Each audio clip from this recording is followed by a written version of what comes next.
As we find ourselves at the final full moon of 2025, we are able to reflect on all that we've been through in the year of the wood snake in Chinese astrology.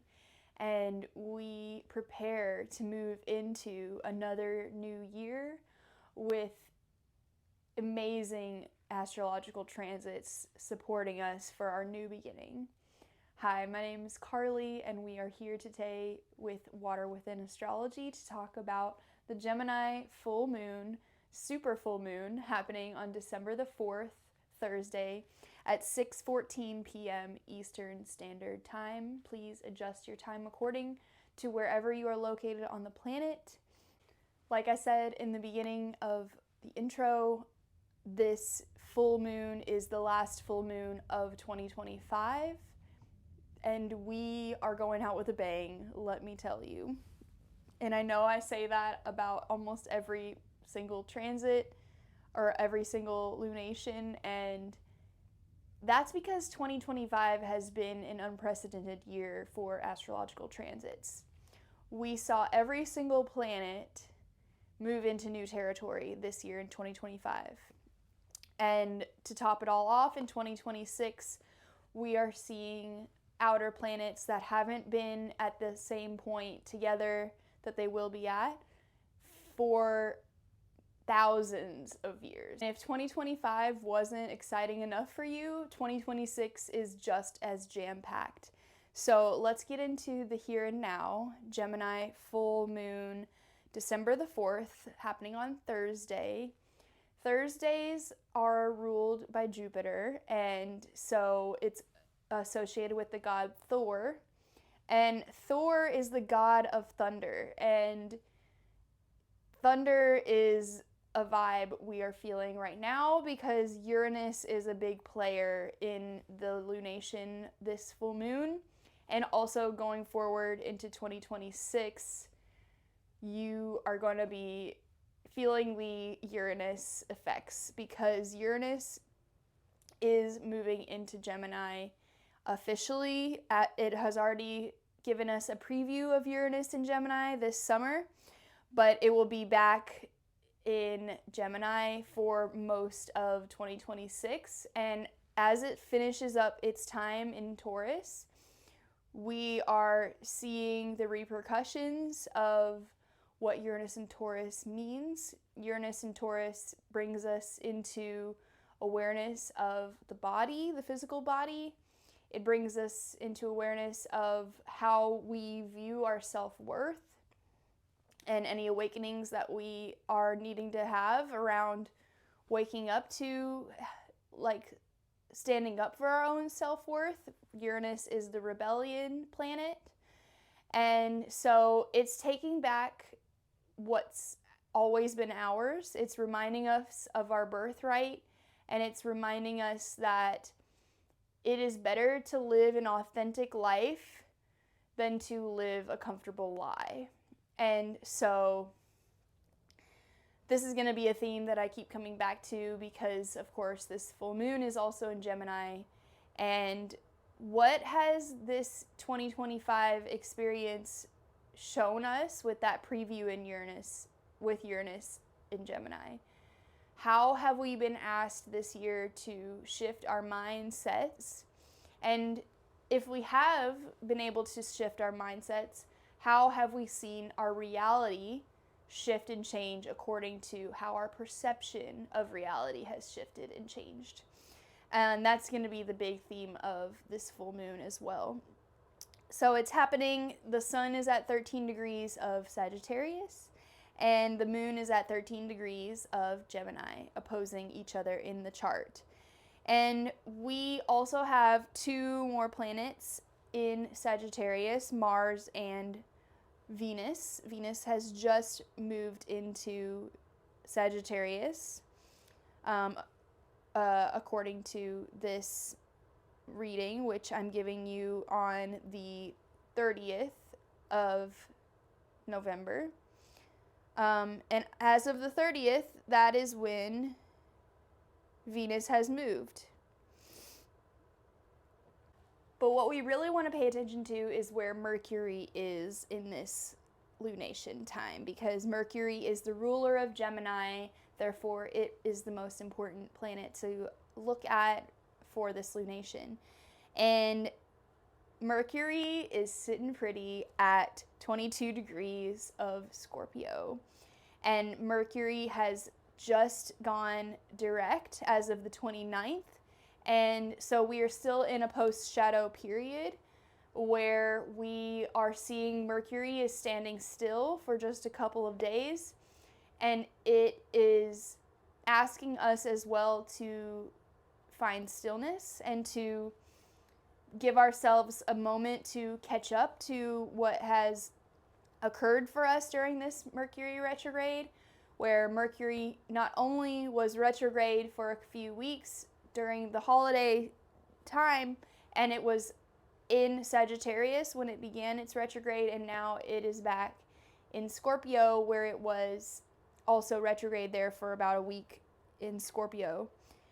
And so we are reviewing a lot and, looking at our house of where we have Sagittarius and looking at where we have Scorpio. Those two houses are going to be where we felt that Mercury retrograde. So let me know if you need a reading or if you want some help finding out where this Mercury retrograde was occurring for you in your chart, what themes of life it was affecting. For me, it was Mercury retrograde in Sagittarius was when I finally submitted my final exam for a class that I've been in, an astrology class.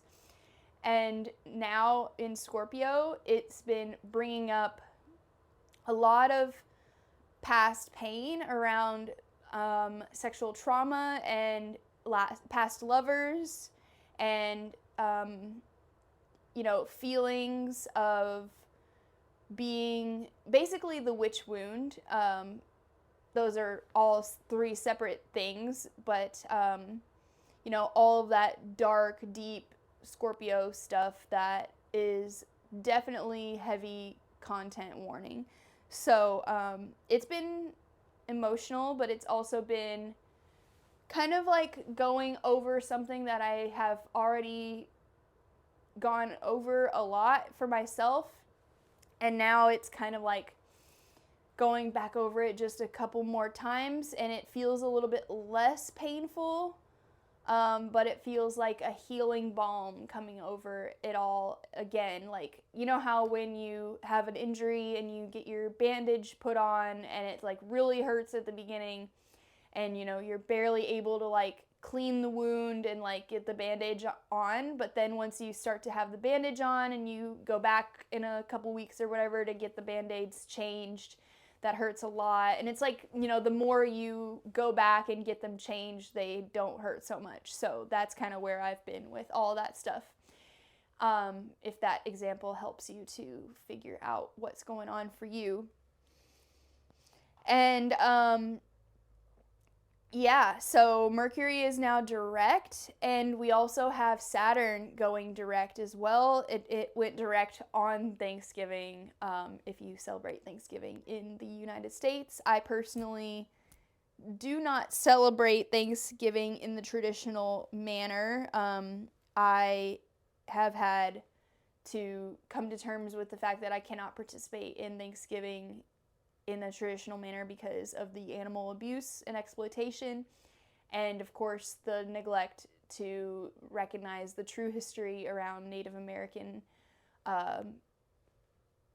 origin in this country and what the colonization process did to them as a whole. And I think we all are kind of at least aware of that stuff now, and now it's kind of perfect with this full moon where it's like, now we're like having a reckoning with it. And now there's a choice point, right? Because like with Pluto moving into Aquarius this year, we opened Pandora's box of information, and we are just like spewing information everywhere, like at each other, on social media, on pretty much any opportunity we have a chance to, we're like, did you know? Did you know? Did you know? Like, we're all learning and we're all growing, and it's beautiful, and we're all at the same time, you know, kind of like all pointing fingers at each other and at the corporations and at these, you know,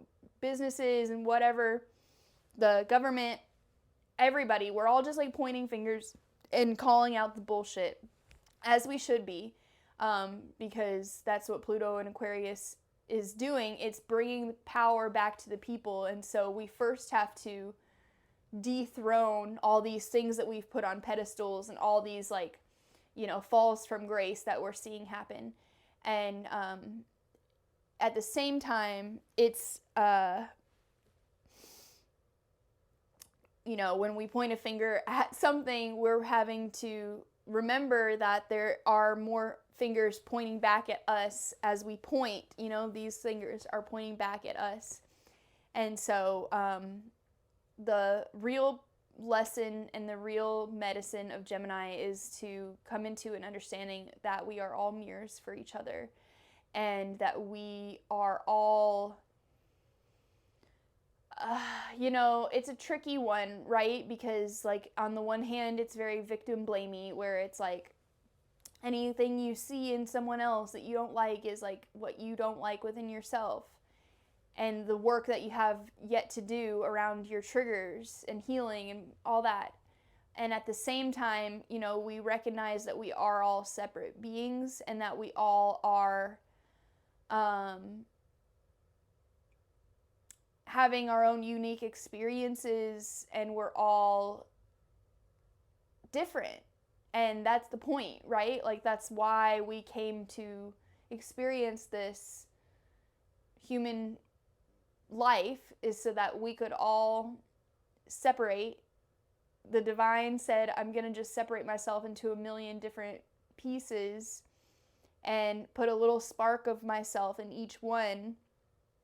And then we're all going to have these different experiences, but ultimately we hopefully all come back to the realization and understanding that we are all from the same source, and we all will return to that same source. So without getting too existential, after all, we did just come out of a Scorpio new moon, and, you know, what happened for us there, and what was revealed to us in the dark, and what were we drugged down to the underworld to see, and like what secrets of the universe were revealed to us, right? And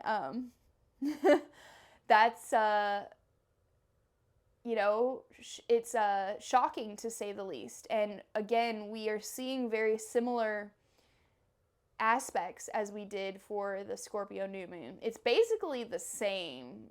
Like, it's not the same, but it really is very similar to what we had for the Scorpio new moon. And I think there's a lot of ideas about Scorpio and Gemini being the two most commonly kind of, like, you know, outcasts of the zodiac, and they kind of get that, like, finger pointed at them as like the bad signs and like the blah blah blah. And you know, be that as it may, I think they're very similar in a lot of ways, because Scorpio, I think, wants to go to the depth of things, and it wants to reveal the truth, and Gemini wants to intellectualize and reflect, and it wants to be able to, like, live in both worlds at the same time. And so Gemini is ruled by Mercury. Mercury is the only planet that was said to be able to transport back and forth between Olympus and the underworld, and everything else was stuck where it was, but Mercury was the psychopomp, and it was able to go between the worlds. And so, just like Gemini, it has this dualistic nature where it can play both sides. And it gets this two-faced rap. It gets this fake rap. It gets all these different labels slapped on it. You know, surface level, can't go deep. But I find that to be something that I am also guilty of. And, as my relationship with the zodiac deepens and I keep coming back to these archetypes, I learn more and more, and more layers of it is revealed to me. So I'm trying to understand Gemini in a different way, especially because I have Gemini as my 12th house, and it's also my south node. And so there's a lot of blind spots there, where I could be easily, living in illusions around what the archetype even is, or what, what kind of karmic lessons are there for me, or have been for me there in past lives. And so anyways, that's a big thing, right? Like, Gemini is the dualistic nature. It's the twins. And so one of the twins was immortal, one of the twins was mortal. And at the end of the day, it feels a lot like this time that we're living in is requiring us to kind of play both sides. And at least for me, I definitely know that I have that in me. And I know that, like, when I'm home and when I'm comfortable and I'm with my friends or whatever, and I'm very comfortable, I can be like my witchy weirdo self, and I can talk about astrology without looking like the crazy person. And then there's the other part of my life where, I'm around people a lot with my jobs. Yes, my jobs are a little bit taboo in the healing world, but that doesn't necessarily mean that everybody there is open to hearing about all the weird taboo stuff that I want to talk about most of the time. And so there's a masking that takes place, and it's not coming from any kind of ill-intentioned place, of course, right? It's like, it's in order to more deeply relate to those around me. And it's the chameleon sign, right? It's able to shapeshift, and it's able to change its colors.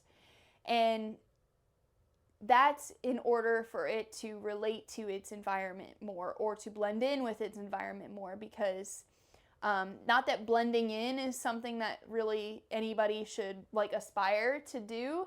It's just, on the subject of relating to one another, you want to find that common ground, and you want to find that similarity, and you want to find that that connecting point. And so that is a really beautiful skill, if that has been something that you've cultivated for you and yourself, and you're able to go and be friends with a bunch of different types of groups, and you have all these different subjects that you can speak upon, and that's a skill. And to be a social butterfly that way is very useful, and it's very excuse me, I would say a valuable skill, a very valuable skill. And I think the more that we can learn to relate to each other, the more opportunities arise for us, and the more we can start to find that expansiveness within networking with each other, and all these different things. So and that's what Pluto and Aquarius this next 20 years is going to be about for all of us, is learning how to exist in the wider community. What is our role in the community at large, and where can we find more opportunities for collaboration? Where can we find out more and more throughout any way we relate to each other, that we are stronger together, right? And that's so cheesy, and it's kind of triggering, and it's we're in this together, now that we've been through what we went through in 2020 with that phrase, there's kind of some feelings around it. But I think ultimately there is so much truth in that, and that was they knew that phrase had power, and it knew that we took refuge and knowing that we are not alone, like we're all going through this together, and like, yeah, none of us could have made it through what we went through in 2020 feeling like we were alone. And if you were someone who was feeling isolated and alone, you know, that's very understandable. Like, that was the point. And for them to like use that phrase in the midst of all of us isolating, and you know, it's a really interesting mind game there. So, not to get too off subject, that's another Gemini thing, I'm gonna be honest. It's like very ADHD, very like going off on tangents, maybe like hopping into one rabbit hole and then the next and then the next. I think one of the phrases that people use to describe Gemini is like a jack of all trades, a master of none. And maybe that's where the depth part comes in, right? Like maybe Gemini would be a master of, of more trades if it went a little bit deeper with them. Excuse me, guys. I'm just making a freaking candle mess over here. Ow. Okay, we're good. So, yeah. I don't think it's, you know, just because it's more common for Geminis to not go deep doesn't mean that they can't go deep, or it doesn't mean that, you know, every Gemini is a narcissist or a avoidant attachment style or whatever. I would say that's not fair for any of us to generalize any sign. And I'm, like I said, number one guilty guy on generalizing Gemini for sure. I've been through some, you know, interesting relationships with Geminis, and with it being my 12th house, it's been,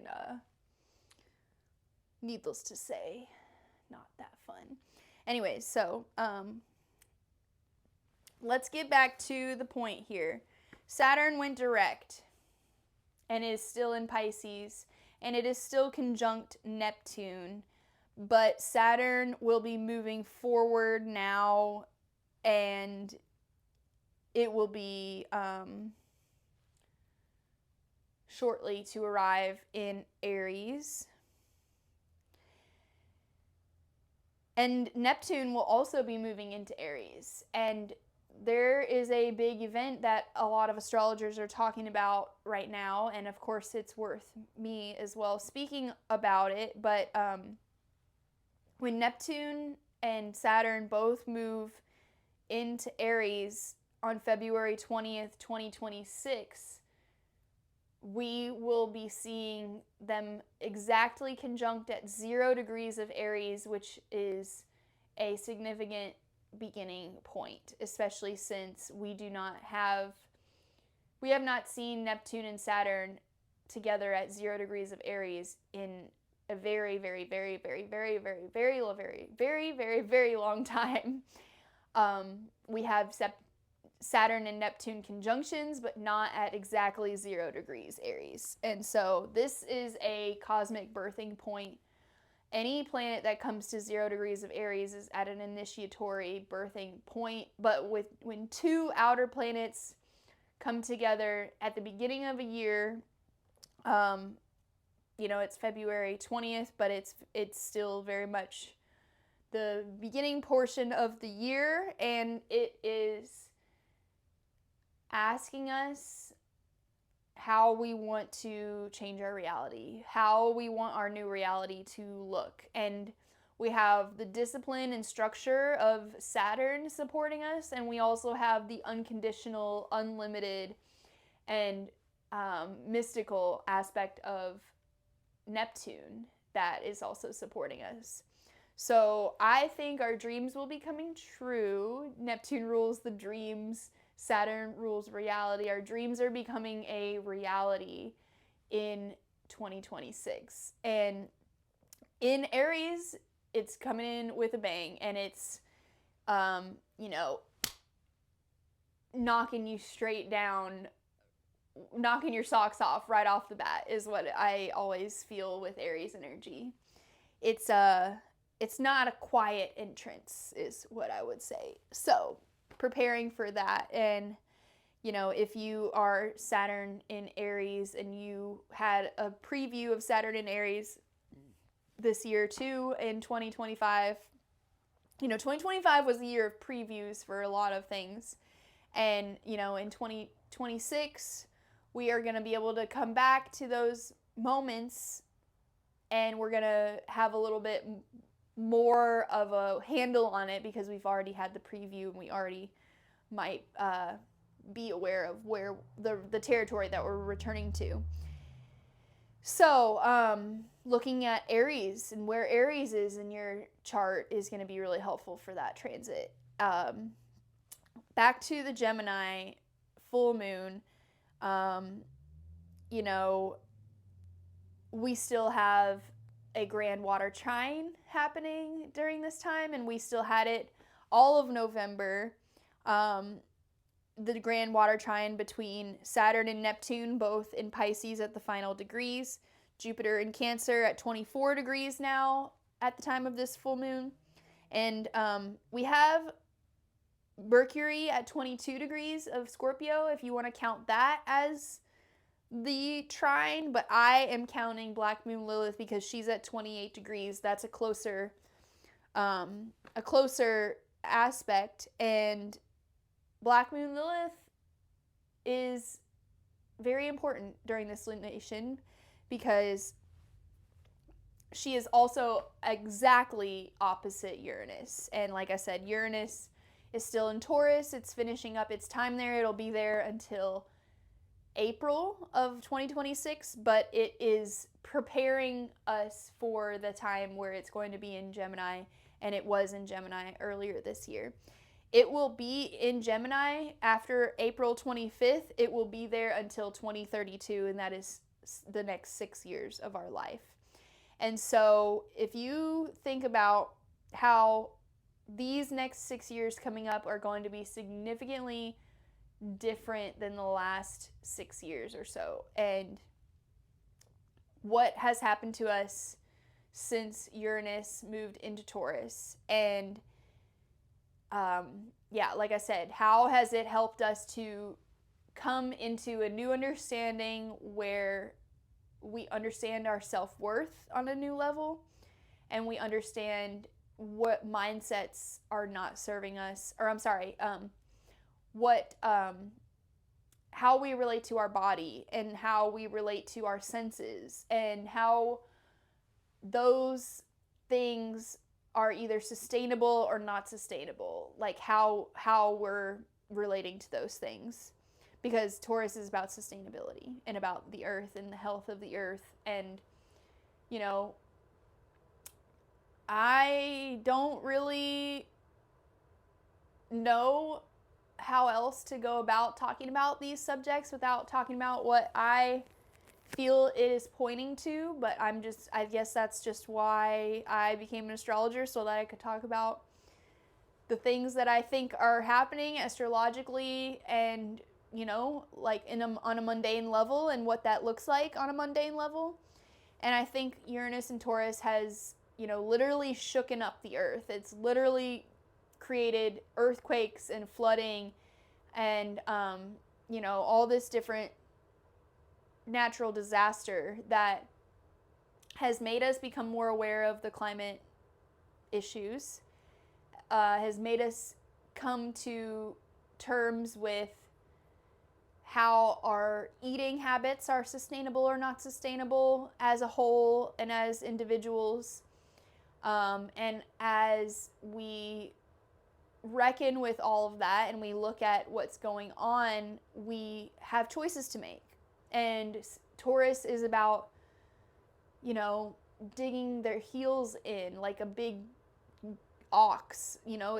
It's the ox, it's the bull, it's the raging bull, or it's the Ferdinand bull, which is the bull that's just like sweet and out there, like, you know, like a Highland cow that like you just think of, you want to just go snuggle, and like, you know, it's sniffing the flowers and a bee lands on it and it's just like, haha, it's so happy. Anyways, it could be one of those two things. And where we have been stubborn in the past and where we have our Taurus house in our chart, we could be resisting the change that Taurus or that Uranus is bringing us, and we also could be, you know, just really digging our heels in, and it's not serving us, and it's actually doing ourselves a disservice, and it's actually depleting our self-worth, and it's making so when we defend certain things and we get caught in cognitive dissonance, it's kind of like a possum defending its trash, right? Like, it's like, no, this is my trash. You know, you've seen the meme maybe. And it's like, yeah, no. Why? Just why? You know, just let go of the trash and let's move on, and like, let's get to a better place of not having to settle, not having to survive, right? Because like Taurus is also about like our base instincts, and it's also about you know, having our material lives met and having security materially, and that's kind of like more of a survival base instinct thing, rather than when we get into the other earth signs, when we get into Virgo and we get into Capricorn, we're not only moving out of those base instincts. I think the earth signs all deal with the reality and the material and the body, but it is, as we move into Virgo, we become more discerning about what it is we are, you know, surviving off of. And then with Capricorn, it's like, actually, I am entitled to thriving rather than surviving. And through that thriving, I'm going to create a legacy. And that legacy is like what we leave behind. And it's like the ancestral health too, right? Like the health of our ancestors and like the things that we pass down to the next generations, and like how well did we take care of our bodies and our lineages so that, you know, the next generations don't have to kind of clean up the mess that we left behind. But yeah, in Taurus, we are still kind of like working from that survival place, but it's also a time of season where everything is starting to bloom, right? It's like the beginning of spring. It's May, early May, and it's yeah, lots and lots and lots of lush, beautiful greenery, and the earth is alive and well, and there seems to be, excuse me, enough for everyone to go around, and more even. So there is a sense of abundance that we can come back into our connection with when we are with Taurus. And I think the bottom line with what I'm trying to say with the food and everything and the climate crisis with Taurus is that a lot of the times when we think about the changes that we are making to improve our situation with the climate crisis, such as going vegan and such as reducing, reusing, etc., we think of, or it typically is perhaps thought of as a restrictive thing instead of an expansive thing. And so can we maybe think about those changes that we need to make in a way that we relate to them like an expansion rather than a limitation?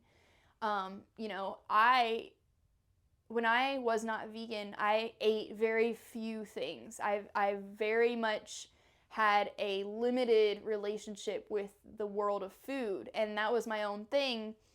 And it turns out to be a pretty common thing that I didn't really realize when I was growing up. You know, kids are very picky and, you know, what have you, whatever. A lot of people in the West, especially in America, you don't see them branching out as much to different types of like cuisines, like different cultures and whatnot. And now that I'm a vegan, I have tried like multiple different cuisines that I never even knew existed, like different types of cultures, cuisines. And my awareness of food and like how many fruits and vegetables there are and how many different seeds and how many different this and that, like my relationship to food has expanded tenfold, and my variety of food has expanded tenfold. And I know this is just my situation, and that's kind of all I have, right, is like my perspective and my life to go off of. But hopefully that is some kind of helpful example to reframe it as a way of it being the changes that we're making is going to bring in a more expansive and higher quality version of living than we have been in the past, which was surviving. And, you know, like if you really think about the idea of eating meat was always out of survival throughout history, and it just became normalized, and it just became like the habit, and it became you know, like easier with all the weapons and all the different things that happened, and the farming, you know, once we started to farm the animals, we never had to go out and hunt them anymore. Anyways, it just became this like normalized and, you know, kind of lazy type of thing where it's just easy to go to the store and pick up your meat, pick up your cheese, go home, don't think about it, don't think about where it came from, don't think about the victim, you know, don't think about the process or any of the, you know, chemicals or anything involved like that, which now it's requiring, you know, the change of switching to a plant-based diet would require some effort on the behalf of, you know, looking up your vegan protein sources and educating yourself about different types of amino acids and such. And, you know, it does take effort. But does that mean that that should stop us from making the effort, right? Like, are we just going to be taking the easy way out forever? And not that things can't be easy, right? Like, now that I've been vegan for a while, I don't have to think about that stuff anymore. I've done the work. And yeah, it was not easy at first. And it was also not hard, like at the same time. You know what I mean? And I also am available to assist and help with anyone who needs advice or help or doesn't know where to start or anything with making that sort of change for yourself in your life.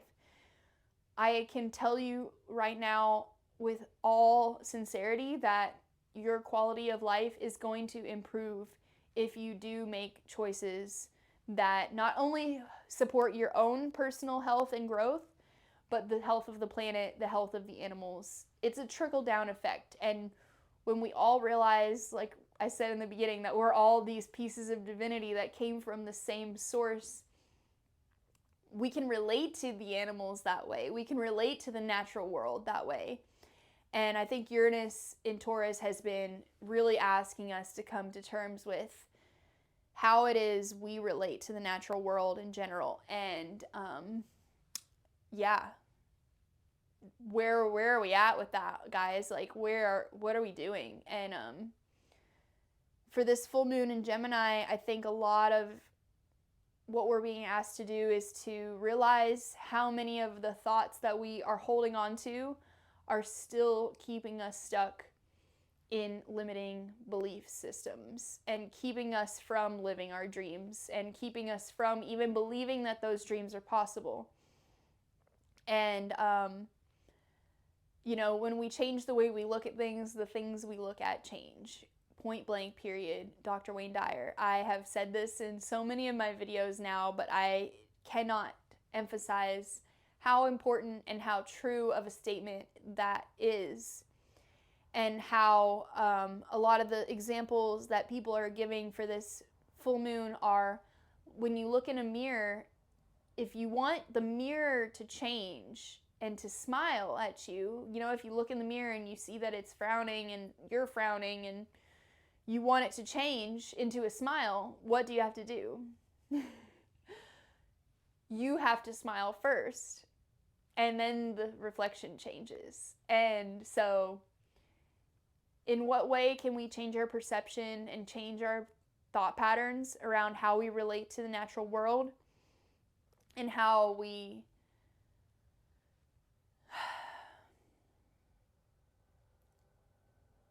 much do we believe that we are co-creators of this reality or not, of our own personal reality or not? And, that can sound like a bunch of woo-woo, Mercury and Scorpio, but I think we are being asked to reckon with that. And with the Mercury being in Scorpio, we're asked to believe in the mystical and to, go there. And if we can't go there, ask ourselves, why can't we? Like, what is stopping us? And what is standing in our way from having a mystical and magical life where we can relate to people and we also can, have our feet in both worlds. Like, we can live in the mystical and we can live in the mundane. And we can marry the two as well. And we can make the mundane mystical. And I think that's the reality that I want to create for the new 2026 year. And so that's what I'm going to continue to believe in, and I'm going to continue to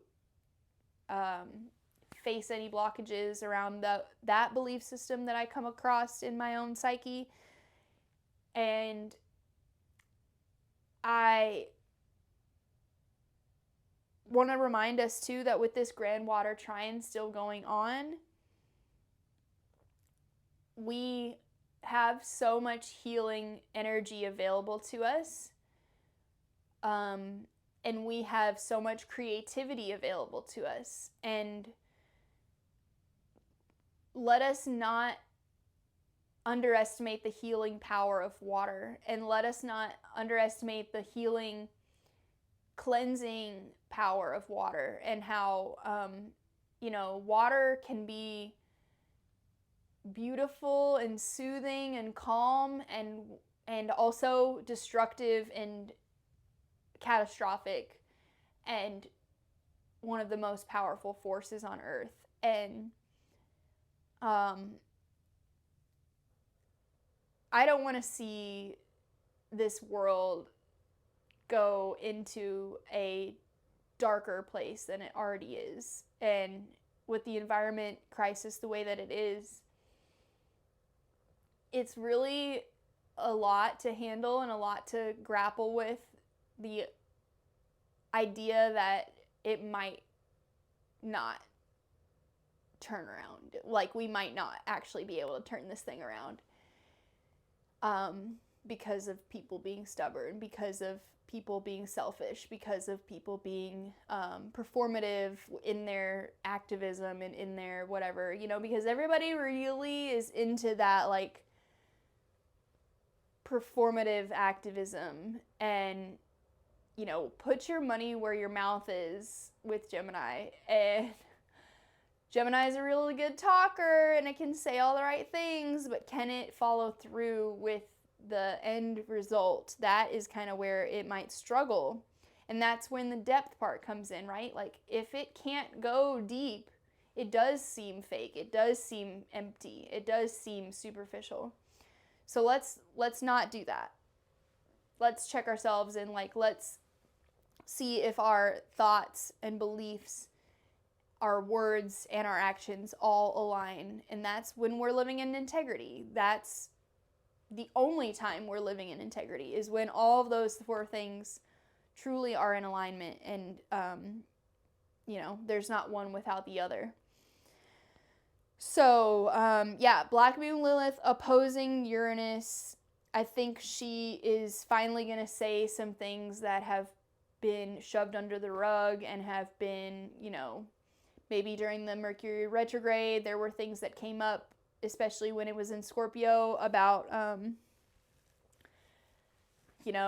having to just quiet down and not make a ruckus and not be too wild, not be too emotional, not be too this or that. Like, probably more so with the things that women typically get told to do. And, this is not exclusive to one gender or another, but, women throughout history have been told to just like sit down and be quiet and to like not show anger and not cause a ruckus and like be polite and be ladylike and all this stuff. And like Black Moon Lilith is like, no.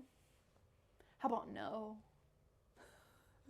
And she is fed up and she's walking the fuck out of the garden and she's not looking back and she's not missing Adam. And if you haven't heard the Black Moon Lilith lore, she was Adam's first wife and she refused to be subservient to him, so she walked out of the garden.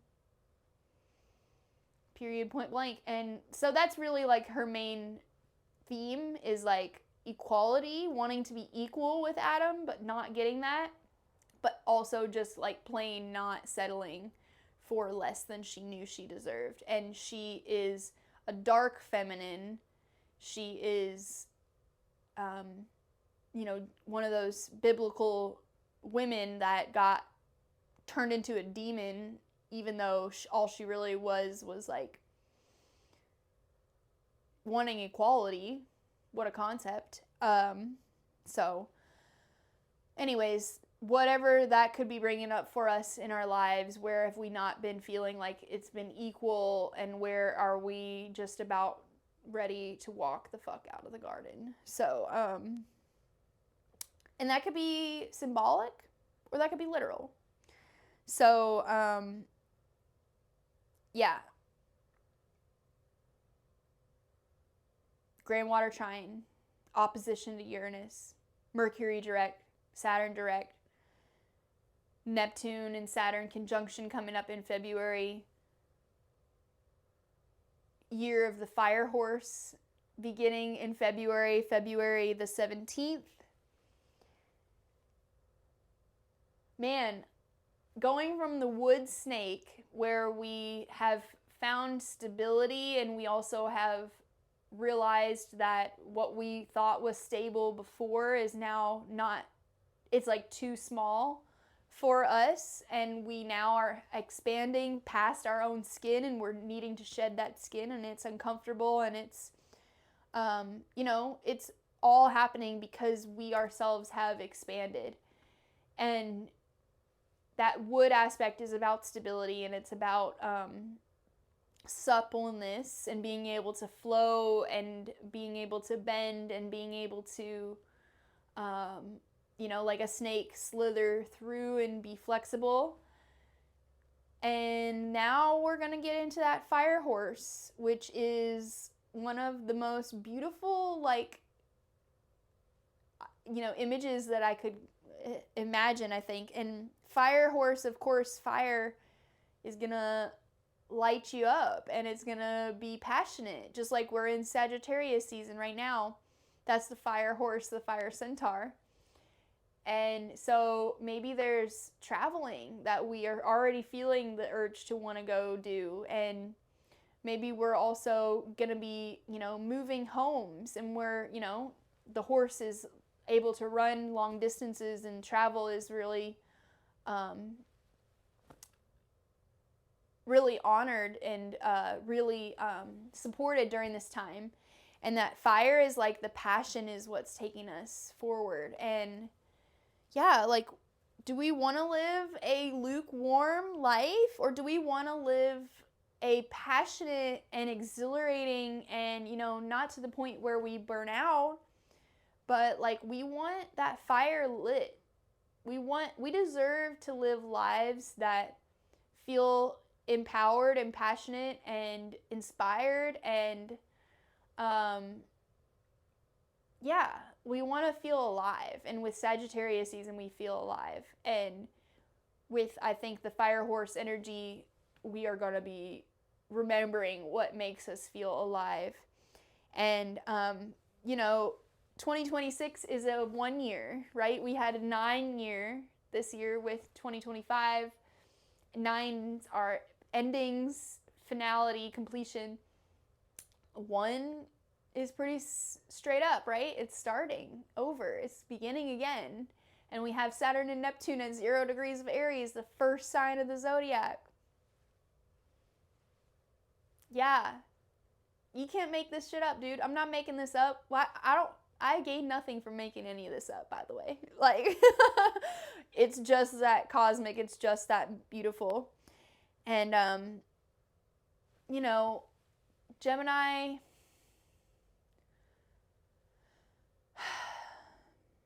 Gemini likes to play mind games. It is the trickster energy. It's not only the one that can go between the worlds, but because it's the only one that goes between the worlds, it kind of gets bored and like plays tricks on other people just to keep itself entertained, and it's like its own personal cosmic joke. And maybe there is a feeling of like there's a cosmic joke being played on us, and can we come back to being able to listen and observe instead of just yap, yap, yap, yap, yap, the way Gemini tends to also get a bad rap about? Can we figure out how to get quiet and listen? And, I think that's what that Scorpio new moon was about, is about taking a time to get quiet as Mercury went retrograde. Now, what did we hear with that time of silence? And now, maybe if we missed it, can we begin to implement that practice? Can we start to practice being still and coming into stillness and being quiet and being able to hear our own thoughts? Because if we can't start to hear our own thoughts, then we're never going to be able to differentiate between the ones that are serving us and the ones that are not serving us. And with a full moon, we're figuring out what is not serving us and we're getting rid of it, period. Especially at the end of the year. Last full moon of the year, super moon. Get rid of those limiting mindsets. Remember that you are a co-creative force with the universe, and the universe is conspiring with you, for you, and even if it doesn't seem like it, even if you don't have any evidence in your immediate life, maybe there's no logical evidence,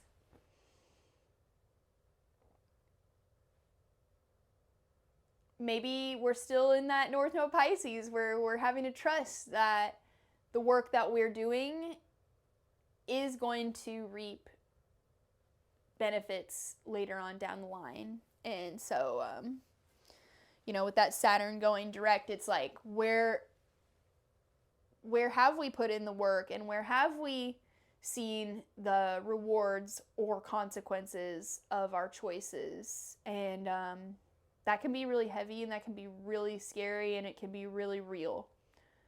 And it can be like a wake-up call, like a sobering moment of like, you can't go on like this anymore. The consequences are knocking on your door. And maybe those are body consequences, right, with Uranus and Taurus. Maybe you're starting to really have the symptoms, and, I think that's been something I've talked about pretty much all year with Uranus and Taurus, where it's like, if the symptoms are symptoming and you keep ignoring them and you keep digging your heels in your stubborn way, and you're just like, whatever, like one of those like old ladies that are dying from lung cancer, and they're like, I'll just have my last cigarette until I die. Like, I guess you have free will, but sheesh. Okay, let's check out my cards and my runes here. We're going to draw from my energy oracle deck, because air signs, energy oracle, it's a vibe.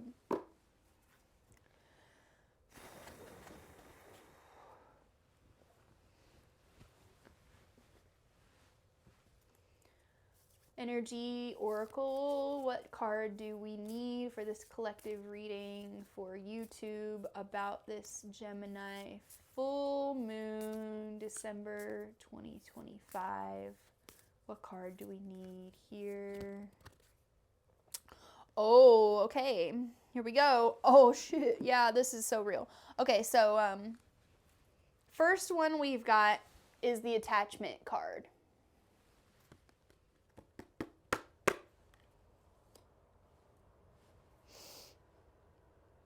The attachment card is about what we feel entitled to, and it's about what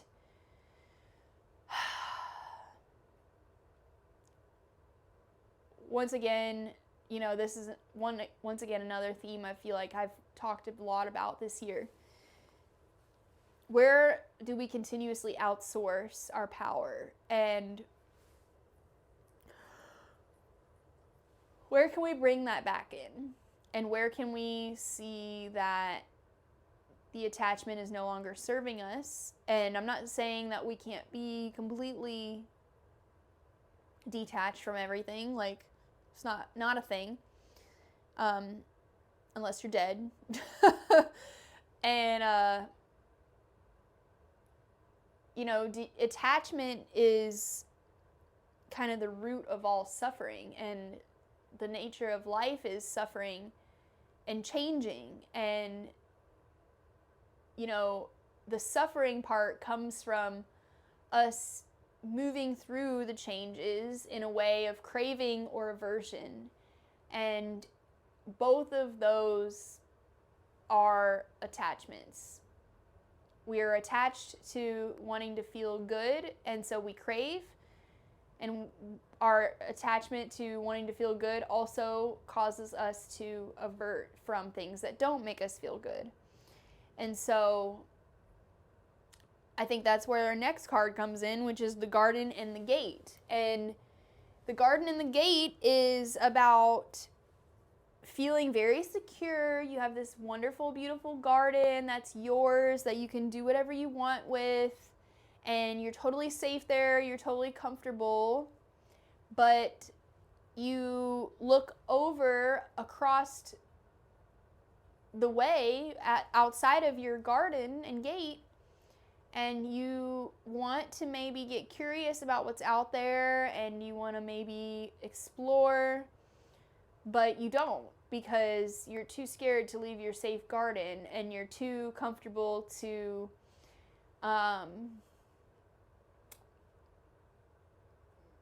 you're too comfortable, and you can't see where you might be, like, comfortably numb, you know? And so those are those cards, and I think that was spot on. I also pulled the rune, which is Awas, and it is horse, twin forces, trust, faith, and companionship. And I want to pull another one just to see what we get here. What rune do we need for the Gemini full moon? Okay, here we are. Yeah, we're back to, I think I got this one for Scorpio. Conan, Kaunan, which means torch, fire, malady, death, mortality, pain, ulcer. I really hope people are not having consequences coming through with their bodies. I hope that everybody can stay well, and I hope that people are able to listen to the language of the body, which is a unspoken language. It is a, you know, again, a practice that we cultivate, and we learn how to listen, and we learn how to recognize when our energies have shifted in our bodies, and when it's physical or just maybe really subtle. You know, the more we can listen to and find the more subtle things, the less those symptoms have to get louder, and then it's like our body's screaming at us, right? Like, we don't want to get to that point. And I hope that we're not, if you are someone who is struggling right now, or, you know, dealing with consequences, it's, you know, my heart is truly breaking for people who are unable to come into the awareness that we are all co-creators of our realities, and that we are being asked to shift in a very deep and profound way, in a very unsettling and uncertain way. And, you know, I'm not saying it's easy to like just go vegan in a world where the most people are still just like stuck and, you know, completely attached to the idea that you need meat and dairy to survive. And it's keeping people stuck. It's keeping people in an infantile way of relating to the world around them and to themselves. And anyways, that's we're getting into it. But I really truly hope that like the physical bodily symptoms that are very, very common from eating meat and dairy are not causing people pain, even though unfortunately it feels like sometimes that's the only way that people wake up, is for them to start to be faced with their own mortality or their own whatever, you know, cancer diagnosis, or, you know, God forbid any of that. Truly, like, it is so sad for me to think about how many people, and people in my own lineage, right, like people in my own family that I'm having to watch slowly deteriorate due to their habits of eating meat and dairy, because they absolutely refuse to change and refuse to, I think, you know, love themselves enough to make choices that reflect a higher level of self-worth. And anyways, maybe that isn't the right thing to say. I think a lot of times Gemini says things that gets them in trouble, and it kind of maybe would be very 12th house Gemini for me to say something that I might regret later on this video. But I said what I said. I am coming from a place of wanting everyone to have a high quality of life, and for the world to heal, and for the animals to live a life that isn't full of suffering and pain, and for us as humans to come into a more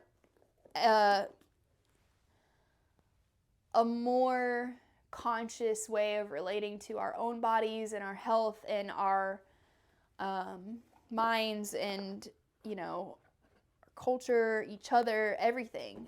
I want us all to have better, because we deserve better. Not to say life isn't great.